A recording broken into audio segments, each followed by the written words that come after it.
Hey everybody, and welcome to Firewatch. Now, this is a really big departure for me in terms of what I usually play. I think this game has the tag Walking Simulator on it, but it had this intrigue to the trailer that just caught my eye. It was on sale, because Steam sale. I don't know when I'm honestly going to release this. I don't know how many episodes this will be. I might actually just finish playing through the entire series before releasing it. I don't really know.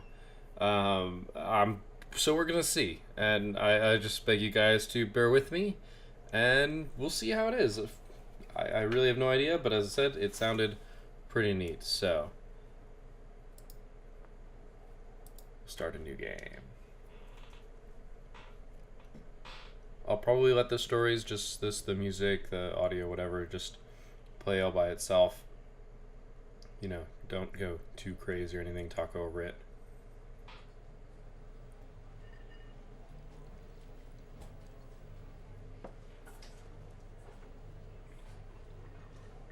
I'm really not sure what to expect.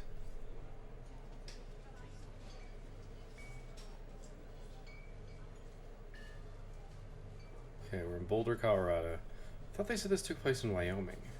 So maybe we're getting backstory. I see Julia. She's about your age, late 20s, laughing with well-dressed professors and grad students from nearby CU Boulder. You, Henry, are out drinking with your pals. I approach her. I am drunk. Oh, okay. So, this is how we're gonna start. Well, I'm not gonna do that. That is so, like, yeah, I'm drunk. Maybe that's what I would say if I was drunk. This is also not all that great to say. So, you know, this seems condescending. Fine, screw it. We'll go with this. You're pretty. You're pretty, she says coolly. You are not. You are a future hangover. What? You replies confused. Someone should buy you a cheeseburger, she says. She flags down a waiter, and 1 week later, you are Julia's boyfriend. Hey, it worked! If only life was that simple, right? So, we right-click to use objects. Okay.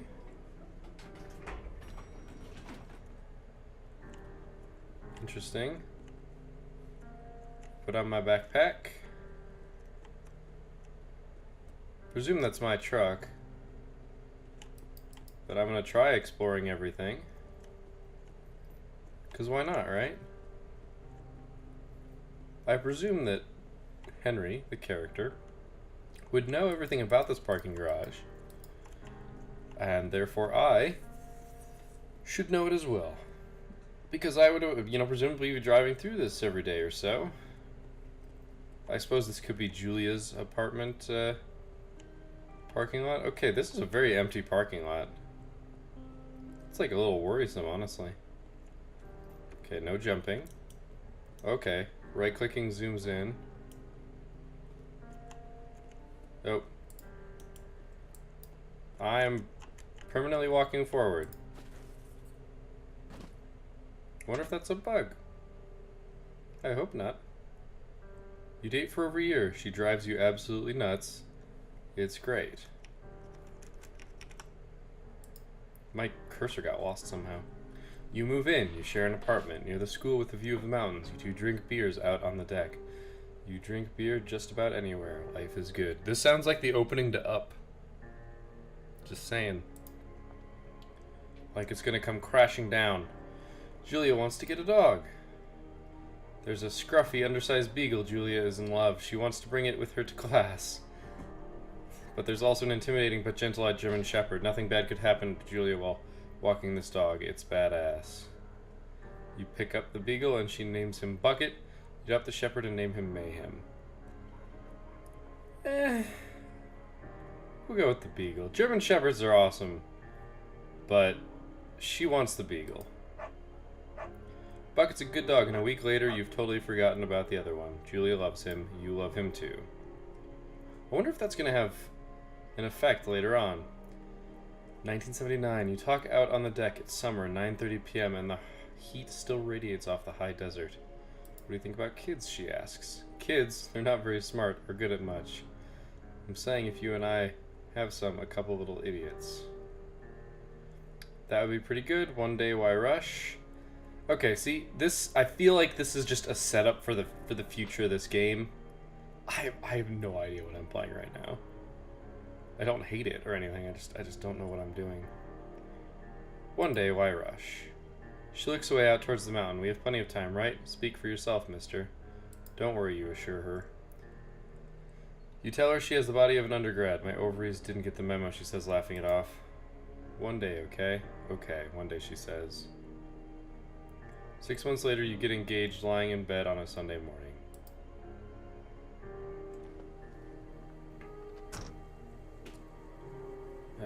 Was that a ring on my finger that I saw?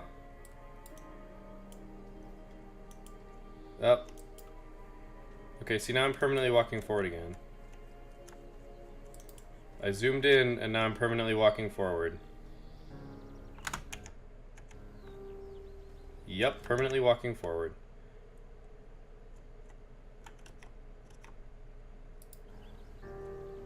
Okay, if I Alt-Tab, it goes away. But that seems like kind of a bug.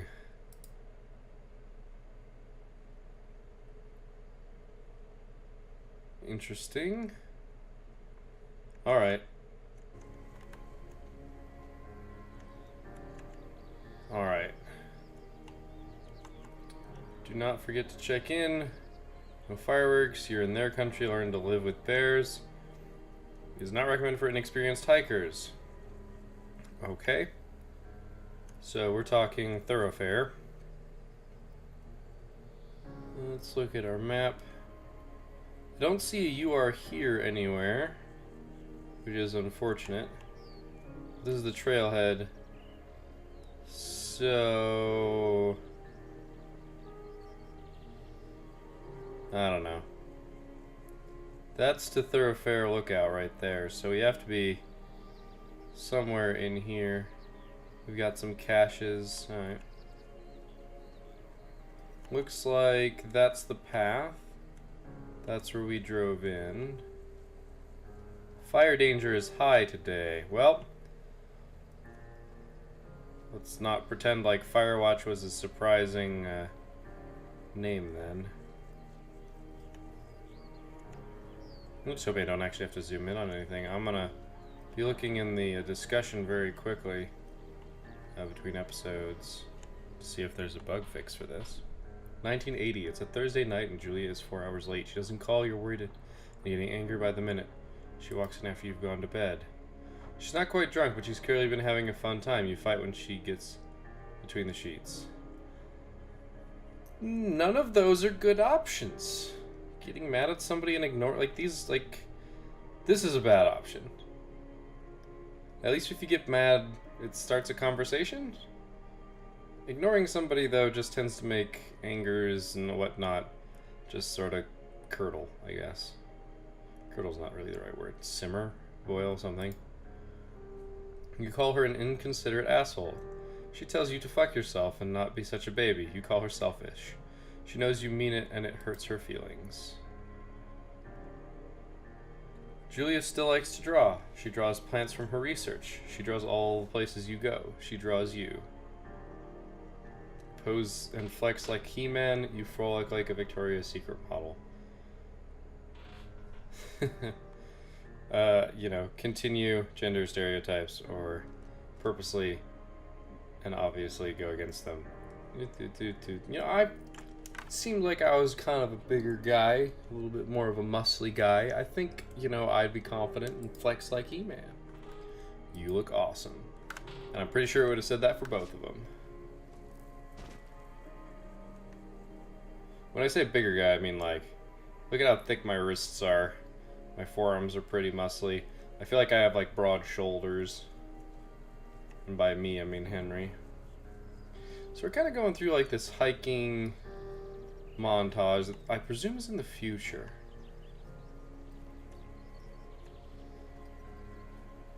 What's this? Two Forks Lookout Tower, 8 more miles still.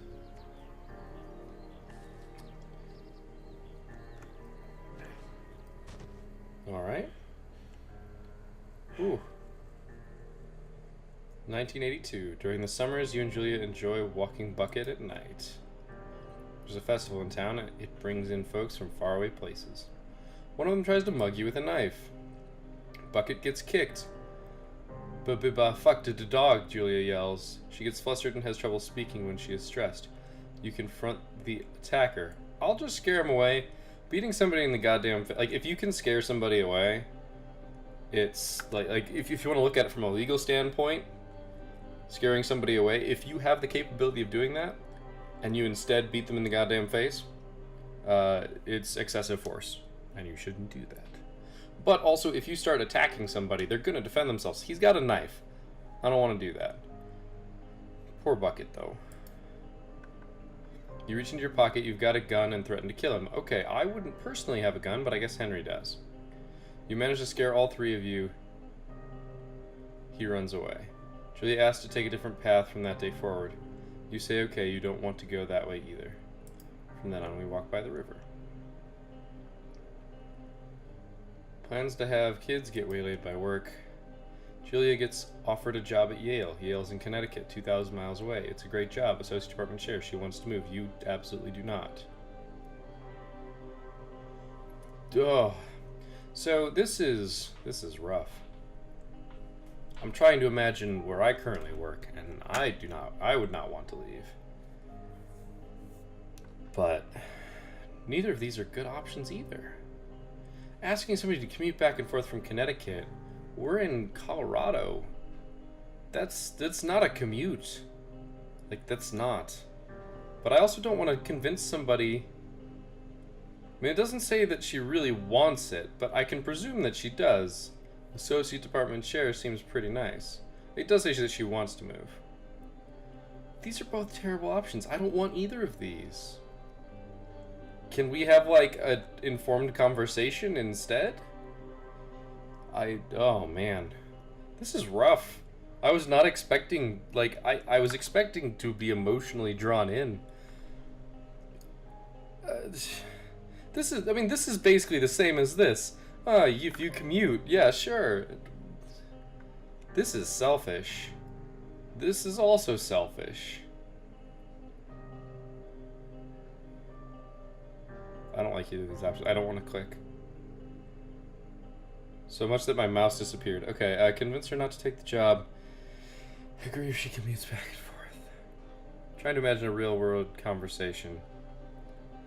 If I really didn't want to move, this is the passive aggressive way that leads to people saying, well, you could have done it if you had just, agreed to commute. And this way I don't like it, but I'm telling you now. You tell her that this means the two of you won't have a family. She says that's bullshit. She's totally right. She asks if her taking the job means you won't come with her. You say yes. Again, bullshit, but she decides not to take it. Do not like that conversation. Julia is asked to leave Boulder on paid leave after having an episode. She lost it on a colleague for borrowing books that were important to her research. She didn't remember she had happily loaned them to him just 2 days prior.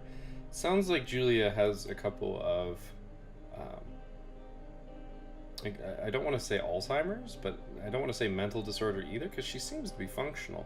But there's something that seems to be going on with her. She's kind of explicit, shown from the dog incident that she has a stutter. Mental health condition, I think, is the most sensitive way to put it. Hopefully Henry realizes this and gives her treatment. Or finds her treatment. She was found crying in a stairwell. You say that maybe you guys should talk to someone about it. You make macaroni and drink wine. Yeah, we should talk to somebody about it. After seeing multiple doctors and having many tests, they are worried that Julia might be suffering from early onset dementia. She is 41. You both decide to keep it a secret for now. So, there you go. I also do not like the fact that I am alone here. It is very obvious that I am alone. I'm still wearing my wedding ring. Okay. Was not expecting that.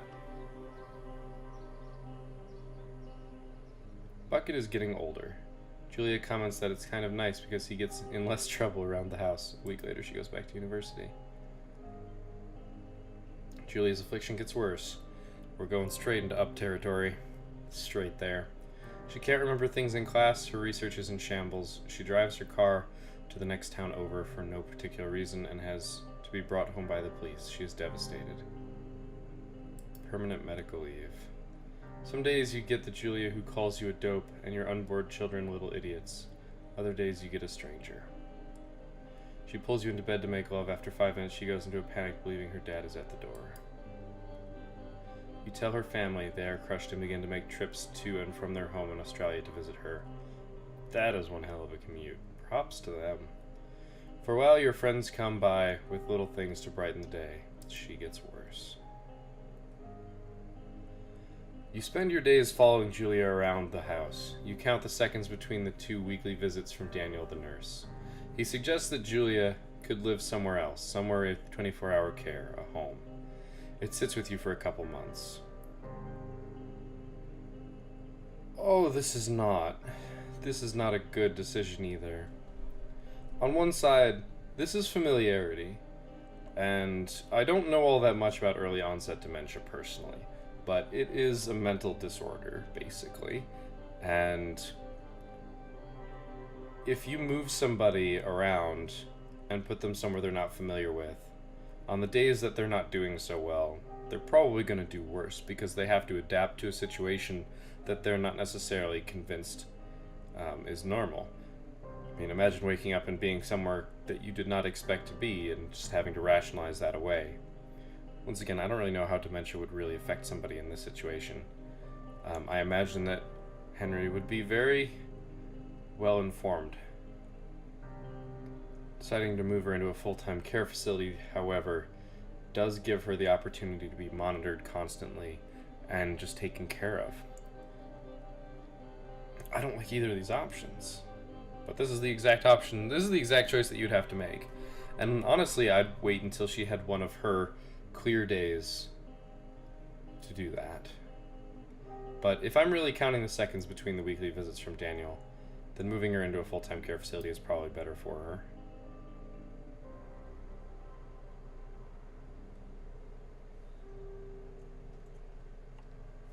And we're hiking through the woods again. That seems to be the way I came. I got a little turned around by the entrance. I did like the fading in and down. It was nice, but gotta feel like we're taking this hike as a contemplative thing. We're actually moving very quickly for a hike. And I mean that. We're moving very quickly for a hike. Oh, it's a buck.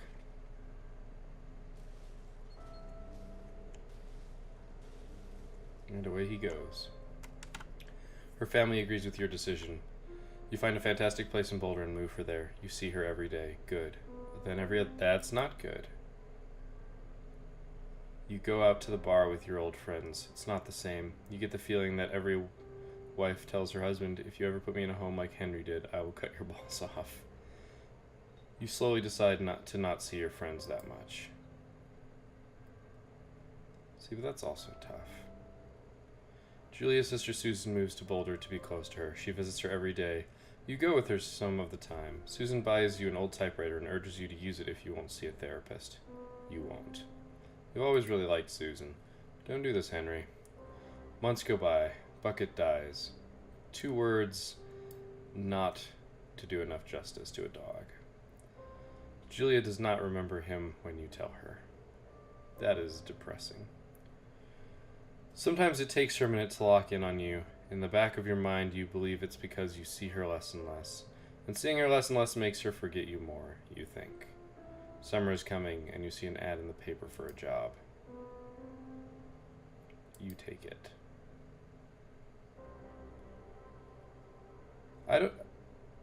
I'm gonna go out on not much of a limb here and say that I don't really like Henry all that much. He's made some bad decisions. He hasn't been given the best options, but he also isn't making the best decisions. And unfortunately, I am the character. I am playing Henry. And getting into that mind space is not easy. Alright, so the graphics just took kind of a dip here for a second. That is the cistern. Yeah, we don't want to mess with that.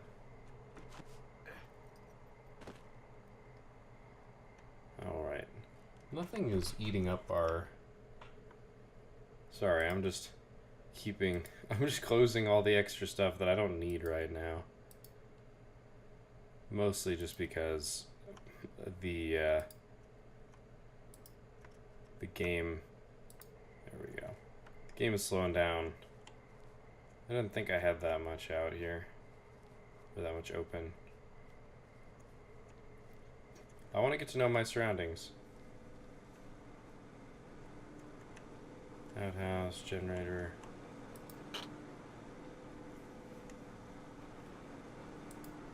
Oh, well, I could open the... Oh, wait.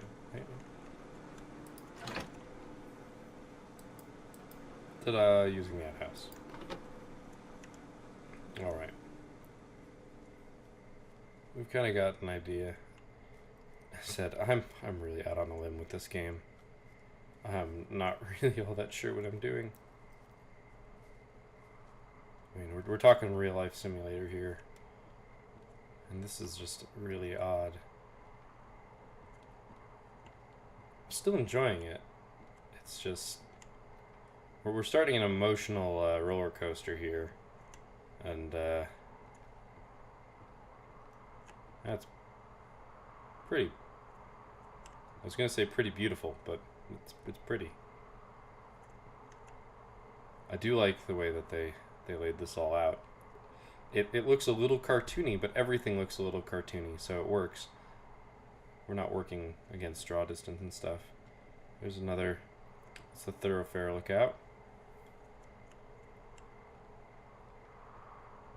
Do I really have to walk all the way around? Oh wait, I must have missed the door. Oops. Well, now I'm perpetually moving forward again.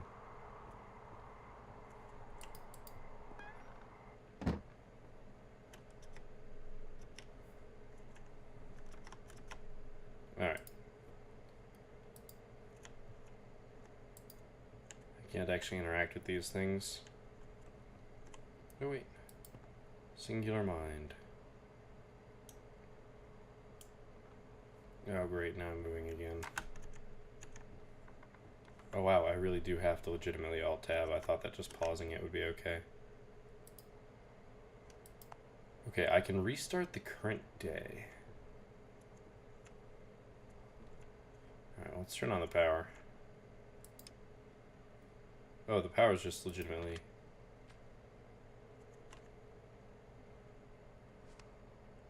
Yeah. Supplies for 2 forks. Right, I need to turn on the power. Pine cone. Alright.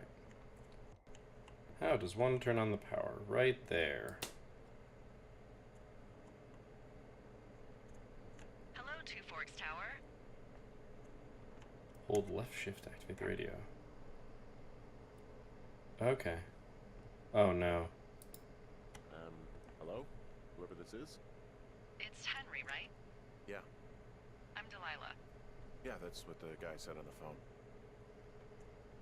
So, what's wrong with you? Excuse me?